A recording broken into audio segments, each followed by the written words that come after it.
Bonjour mes amis, hi guys, Uptick likes a good old watch riddle. What's coming next for Tudor in about 3 days? Very interesting indeed here.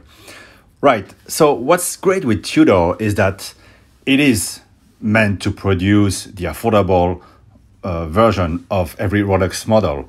So what have we seen recently? They did the GMT, they refreshed the chronos in a sort of big block fashion there with the sheer flanks. And I think there's something to talk about on what comes next with the chronos. But this year we saw from Rolex a slight, very slight refresh of the Explorer 2, but still there was a push in the marketing towards that.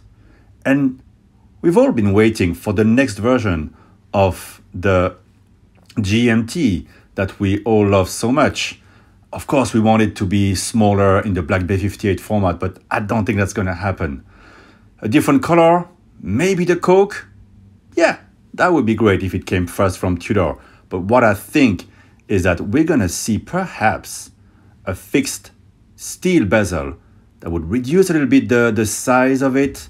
Maybe the case would be refined a little bit more at the lugs, and that would be different enough from the GMT and cool enough and totally Tudor, who can absolutely make those fixed steel bezel. It's something we've never seen from the brand. So that would be my first prediction. Now, speaking of fixed bezel and not so fixed bezel and the chronographs. So the chronographs just came out, so maybe it's a bit too early. But if you remember the big blocks and the more rounded version, the 79-200 series like I have right here, there was a reference 79-270 or the 79-170 big block with a different type of bezel. That was not tachymeter like the one you just saw here. It was a rotating 12-hour GMT type bezel. So maybe it's a bit too early because the new refreshed chronos just came out now with the panda and the reverse panda. But maybe a rotating bezel, 12 hours, would be the great GMT addition. And they've done it before, so why not? Of course, it's good to think outside the box, not just think about what they've done before. And but Tudor, it's a mix. Half of what they do is things they've kind of done before and mini Rolex models. Half of what they do is Black Bay 58, something brand new. Well, no, it's a 58 model, of course, reimagined.